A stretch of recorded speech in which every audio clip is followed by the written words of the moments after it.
Hello guys. तो देखिए, आज जो अपना चैप्टर है वो है राष्ट्रीय आय से संबंधित समुच्चय।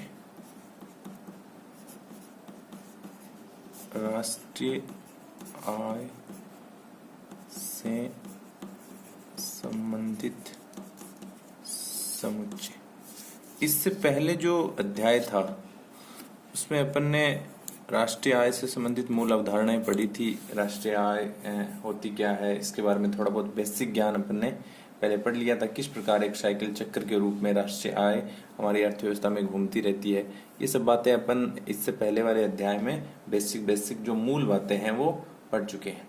तो अब अपन चर्चा करते हैं इसके जो समुच्चय हैं, मतलब ऐसी कौन सी चीजें हैं जिनसे राष्ट्रीय आय का निर्धारण होता है। अलग अलग पैरामीटर्स बना रखे हैं, उसके आधार पर राष्ट्रीय आय की गणना की जाती है या उसको मापा जाता है। तो देखो, पहले थोड़ी सी अपन हिस्ट्री की बात कर लेते हैं कि भाई राष्ट्रीय आय होती क्या है।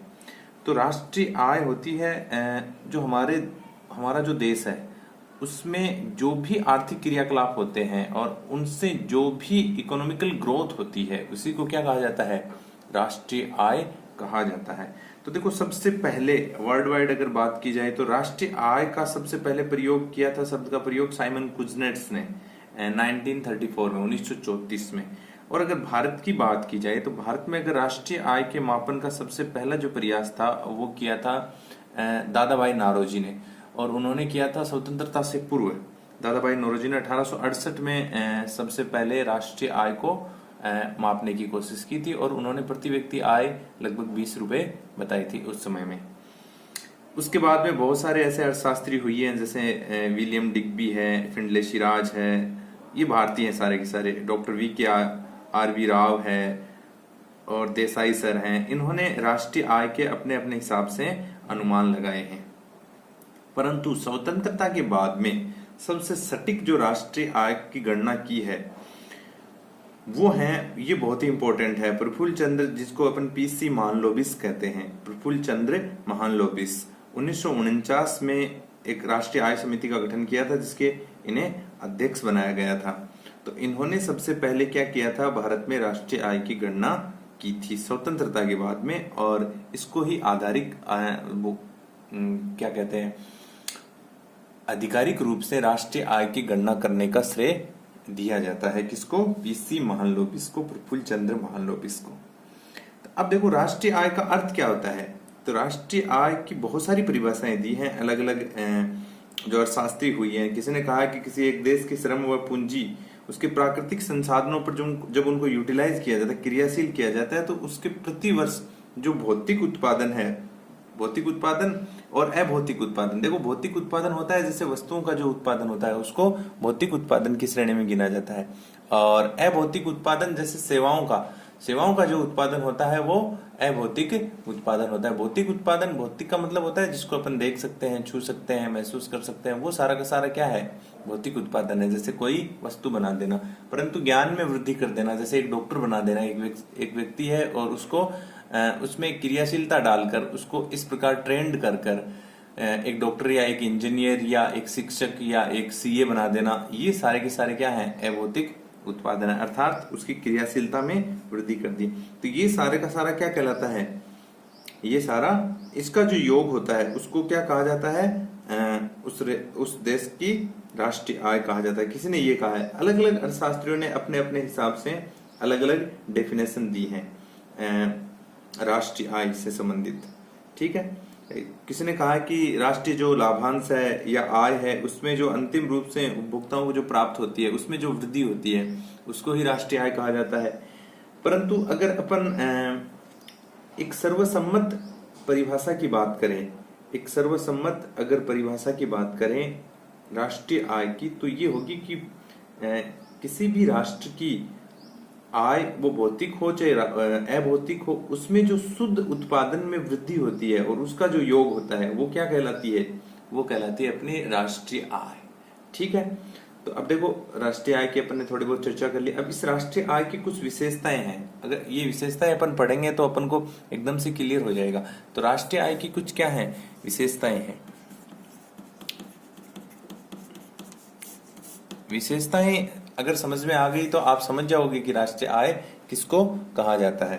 तो सबसे पहली विशेषता यह है कि राष्ट्रीय आय का संबंध है वो क्या होता है, किसी एक देश की अर्थव्यवस्था से होता है। देखो राष्ट्रीय मतलब एक राष्ट्र, तो हर एक राष्ट्र की राष्ट्रीय आय अलग अलग होती है, तो किसी एक देश से क्या होता है, राष्ट्रीय आय का संबंध होता है। जैसे भारत की राष्ट्रीय आय, तो भारत से इसका संबंध हो गया, तो एक देश की अर्थव्यवस्था से इसका संबंध होता है, पहली विशेषता। दूसरी विशेषता है राष्ट्रीय आय का संबंध एक निश्चित समयावधि से होता है। अब राष्ट्रीय आय की जो गणना की जाती है वो जैसे कि हमारे देश में प्रतिवर्ष की जाती है, तो प्रतिवर्ष का मतलब हमारा जो वित्त वर्ष है वो स्टार्ट होता है 1 अप्रैल से 31 मार्च तक। तो एक निश्चित समयावधि में जो राष्ट्रीय आय में वृद्धि होती है उसको क्या कहा जाता है, राष्ट्रीय आय कहा जाता है। तो देखो राष्ट्रीय आय का संबंध एक अर्थव्यवस्था से हो गया, एक निश्चित समयावधि होगी, जैसे एक वित्त वर्ष हो गया। और राष्ट्रीय आय का संबंध देश के निवासियों की आर्थिक क्रियाओं से होता है। देश के निवासियों की वर्तमान समय में इसका परिप्रेक्ष्य बदल गया है, क्योंकि देखो आर्थिक क्रियाकलाप देश के ही नहीं है, विदेशों में भी आर्थिक क्रियाकलाप होते हैं देश के निवासियों के द्वारा। तो जैसे अपन जीएनपी की आगे बात करेंगे तो उसमें आपको स्पष्ट हो जाएगा। तो कहने का मतलब है आर्थिक क्रियाकलापों का जिसमें अध्ययन किया जाता है वो क्या है, राष्ट्रीय आय है। अगली जो विशेषता है वो है राष्ट्रीय आय का संबंध उत्पादक आर्थिक क्रियाओं से होता है। अनुत्पादक क्रियाओं को इसमें शामिल नहीं किया जाता है। जो भी उत्पादक क्रियाएं होती हैं, उत्पादक क्रियाओं का मतलब जिनसे उत्पादन में वृद्धि हो, तो उन्हीं क्रियाओं को क्या किया जाता है, शामिल किया जाता है। और अगली जो विशेषता है वो है राष्ट्रीय आय की गणना का संबंध अंतिम उपभोग वस्तुओं व सेवाओं के उत्पादन से होता है। अर्थात इनमें जो मध्यवर्ती वस्तुएं होती हैं, मध्यवर्ती मतलब अब इससे पहले अपन ने चर्चा की थी, इससे पहले वाले जो अध्याय था उसमें जो मूल अवधारणाएं पढ़ी थी, उसमें जो मध्यवर्ती बहुत सारी वस्तुएं होती हैं उत्पादन में काम में आती हैं, उनको शामिल नहीं किया जाता है। अंतिम वस्तुएं एवं सेवाओं को ही क्या किया जाता है, शामिल किया जाता है। और राष्ट्रीय आय की जो गणना है वो क्या होती है, प्रचलित जो बाजार कीमतें हैं उनके आधार पर होती है, और इसको उस देश की जो मुद्रा है उसमें व्यक्त किया जाता है, और वस्तुओं एवं सेवाओं का जो अंतिम योग है उसको गणना में शामिल किया जाता है। और राष्ट्रीय आय एक प्रवाह होता है, ना कि एक स्टॉक नहीं होता है, ये एक फ्लो होता है। और एक सबसे इंपॉर्टेंट जो विशेषता वो ये है कि इसमें डिप्रिसिएशन को नहीं जोड़ा जाता है, डिप्रिसिएशन को घटा दिया जाता है, जो मूल्यह्रास होता है उसको घटा दिया जाता है। तो ये कुछ क्या है, मुख्य मुख्य विशेषताएं हैं राष्ट्रीय आय के मापन के लिए या राष्ट्रीय आय के लिए की गणना करने किस प्रकार से राष्ट्रीय आय की गणना की जाती है। अब देखो राष्ट्रीय आय की विभिन्न जो अवधारणाएं हैं उसमें दो प्रकार से हैं, हमारे यहाँ दो आधारों पर गणना की जाती है। एक तो भौगोलिक आधार पर। तो देखो भौगोलिक आधार का मतलब तो ये, जब अपन जीडीपी की बात करेंगे, ग्रॉस डोमेस्टिक प्रोडक्शन की, तो उसमें देखो नाम आया है जीडीपी। ग्रॉस मतलब कुल, डी का मतलब है डोमेस्टिक, डोमेस्टिक का मतलब होता है हिंदी में घरेलू। तो घरेलू जो अवधारणा है, अर्थात एक देश के निवासियों के द्वारा उसकी भौगोलिक जो सीमाएं हैं, भाई भौगोलिक आधार पर होता है, भौगोलिक जो सीमाएं हैं उनके अंदर जो भौतिक उत्पादन किया जाता है, वस्तुएं एवं सेवाओं का जो उत्पादन में वृद्धि होती है वो इसमें शामिल होता है। तो देखिए, तो भौगोलिक सीमाओं के आधार पर ये एक संकीर्ण अवधारणा हो जाएगी वर्तमान समय में, क्योंकि ग्लोबलाइजेशन का समय है, हमारी अर्थव्यवस्था इतनी ज्यादा, हमारे बहुत सारे लोग ऐसे भी हैं जो क्या क्या करते हैं, विदेशों में भी काम करते हैं, वहां भी वो क्या करते हैं, अर्निंग करते हैं। बहुत सी बहुराष्ट्रीय निगम है जो विदेशों में अपना कार्य करती है, वहां से वो लाभांश के रूप में लेके आती है। तो वो सारा का सारा किस में शामिल होता है, जीएनपी में शामिल होता है। पर यहाँ पर जो अवधारणा है वो एक तो है भौगोलिक आधार पर और दूसरी है राजनीतिक आधार पर। अब राजनीतिक आधार पर है उसमें अपन जीएनपी को ले लेते हैं, ग्रॉस नेशनल प्रोडक्शन। इसमें क्या होता है कि भौगोलिक सीमा में हमारे देश में और उसके साथ साथ में दूसरे देशों की जो भी सीमाएं उसमें भी हमारे जो नागरिक हैं उनके द्वारा जो भी क्या किया जाता है, उत्पादन किया जाता है, वो इसमें ऐड होता है। अब देखो, अब इसकी कुछ अवधारणाएं दी गई हैं जिनके आधार पर अपन राष्ट्रीय आय को क्या करेंगे, समझने की कोशिश करेंगे। तो पहली जो अवधारणा है वो है जीडीपी एमपी, मार्केट प्राइस पर, हिंदी में कहते हैं बाजार कीमत पर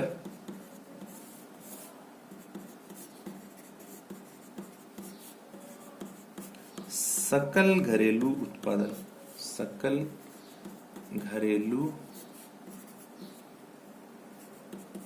अब अब यहां से स्टार्ट हो जाता है सबसे इंपॉर्टेंट जो पार्ट है नेशनल इनकम का। वो ये जितनी भी अवधारणाएं पढ़ाई जाएंगी ये एग्जाम की दृष्टि से बहुत इंपॉर्टेंट है, राष्ट्रीय आय को समझने की दृष्टि से बहुत ही इंपॉर्टेंट है।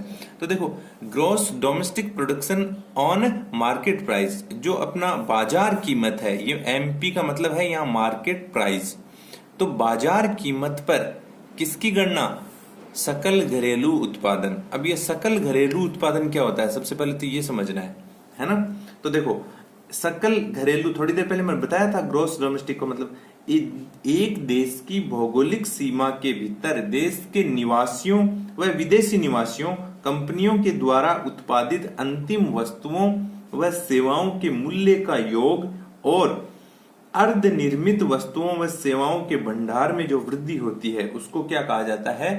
सकल घरेलू उत्पादन ऑन मार्केट प्राइस, अर्थात बाजार कीमत पर सकल घरेलू उत्पाद कहा जाता है।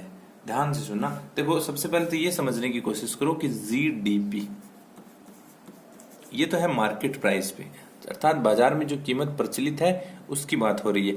जीडीपी देखो, इसको जब अपन टुकड़ों में तोड़ते हैं तो जी का मतलब होता है ग्रोस, ग्रोस ग्रोस का मतलब होता है कुल। डोमेस्टिक, डोमेस्टिक का मतलब होता है घरेलू, और पी का मतलब आप जानते ही हो प्रोडक्शन, उत्पादन। ग्रॉस डोमेस्टिक प्रोडक्शन, सकल घरेलू उत्पाद, ठीक है। तो सकल घरेलू, देखो सकल का मतलब है टोटल। अब इसमें जो डिप्रिसिएशन है वो भी शामिल है, जो आपकी घिसावट हुई है वो भी इसमें क्या है? ऐड है। तो देखो, ग्रॉस डोमेस्टिक प्रोडक्शन, इसकी परिभाषा हो जाएगी, ग्रॉस का मतलब है कुल, डोमेस्टिक का मतलब है घरेलू, और प्रोडक्शन का मतलब है उत्पादन। अर्थात एक देश, जैसे भारत देश है, तो भारत देश की जो सीमाएं हैं उनके अंदर एक वर्ष में, एक निश्चित समयावधि मतलब एक वर्ष में उत्पादित अंतिम वस्तुओं एवं सेवाओं का कुल योग क्या कहलाता है? जीडीपी कहलाता है। किस पे? बाजार कीमत पे है तो मार्केट प्राइस पे आ जाएगा। तो उसमें कितनी वृद्धि हुई है वो उस राष्ट्रीय आय में वृद्धि किसकी कहला देगी? जीडीपी में होने वाली वृद्धि कहलाएगी। तो ग्रोस से आपको यह समझना है कि इसमें क्या शामिल है, साथ में क्या शामिल है? इसमें डिप्रिसिएशन भी साथ में शामिल है। देखो, इसका सूत्र होता है, वो होता है जीडीपी एमपी। ये चैप्टर बहुत इंपॉर्टेंट है, ध्यान से पढ़ना है। C प्लस आई प्लस जी प्लस एक्स माइनस एम। ध्यान से देखना, एक एक चीज अच्छी तरह से बताई जाएगी। तो देखो, यहां जीडीपी एमपी इसके बारे में बता दिया मैंने पहले। सी क्या है? यहां सी है उपभोग व्यय,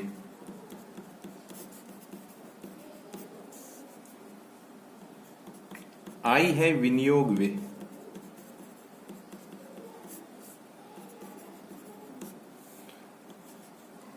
जी बराबर है सरकारी व्यय, और एक्स माइनस एम है शुद्ध निर्यात, आप ऐसे कह सकते हो।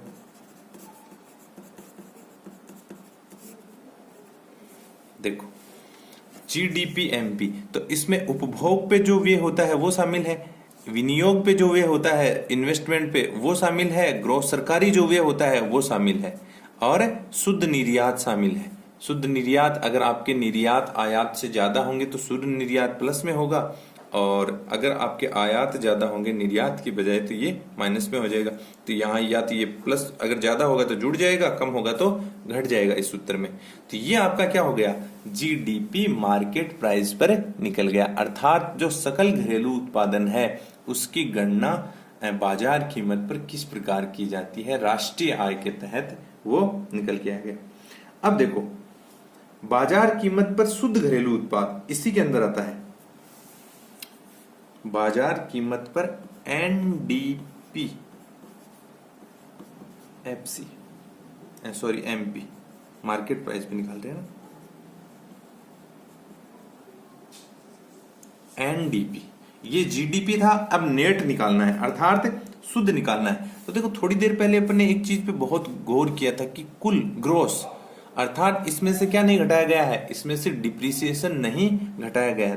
तो देखो एनडीपी जब भी निकालते हैं नेट, यहां देखो और बाकी सारी चीजें वही है, जी की जगह क्या आ गया है, एन आ गया है, अर्थात ग्रोस की जगह अब नेट, नेट का मतलब होता है शुद्ध, तो यहां शुद्ध निकालेंगे, तो शुद्ध निकालेंगे तो क्या होगा, आपकी जो जीडीपी मार्केट प्राइस पे है उसमें से मूल्यह्रास अर्थात डिप्रिसिएशन क्या हो जाएगा, घट जाएगा। तो डिप्रिसिएशन घटने से आपके पास क्या बच जाएगा, एनडीपी मार्केट प्राइस पर। तो बाजार कीमत पर जब शुद्ध घरेलू उत्पाद ज्ञात करने के लिए, शुद्ध घरेलू उत्पाद बाजार कीमत पर सकल घरेलू उत्पाद होता है, उसमें से क्या घटा दिया जाता है, डिप्रिसिएशन या मूल्यह्रास, इसको डी भी लिखते हैं, डी फॉर डिप्रिसिएशन। तो डिप्रिसिएशन जब इसमें से घटा दिया जाता है तो क्या बच जाता है आपके पास, एनडीपी अर्थात शुद्ध घरेलू उत्पाद बच जाता है। एक चीज और है, ये तो हो गया बाजार कीमत पर,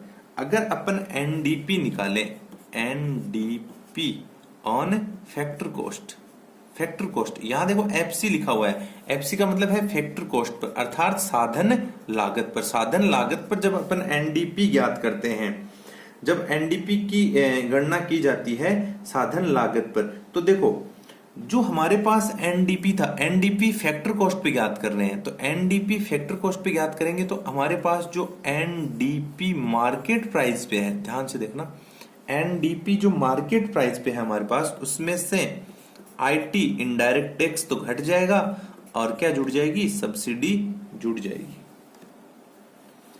यहां दो चीजें आई हैं देखो, नहीं देखो ये बात यहां तक थी, यहां तक ऊपर वाली देखो ये भी मार्केट प्राइस पे था, ये भी जीडीपी भी मार्केट प्राइस पे, ये भी मार्केट प्राइस पे। मार्केट प्राइस जानते हो आप, मार्केट प्राइस होती है बाजार कीमत पर। अब यहां अपन फैक्टर कॉस्ट जो साधन लागत है उसके आधार पर ज्ञात कर रहे हैं, तो साधन लागत पर जब एनडीपी की गणना की जाती है फैक्टर कॉस्ट पे, जो एनडीपी मार्केट प्राइस पे, इस पे ऊपर वाला था, एनडीपी में मार्केट प्राइस पे कैसे निकल के आया, जीडीपी में से मूल्यह्रास घटने के बाद में, उसमें से आईटी, आईटी यहां है इनडायरेक्ट टैक्स, वो तो घट जाते हैं, अप्रत्यक्ष कर जिनको बोलते हैं, और उसमें क्या जुड़ जाती है, सब्सिडी। सब्सिडी का मतलब होता है अनुदान, जो सरकारें क्या देती हैं, छूट देती हैं, सब्सिडी देती हैं, वो क्या हो जाती हैं, जुड़ जाती हैं। तो हमारे पास निकल के आता है एनडीपी फैक्टर कॉस्ट पे, ठीक है।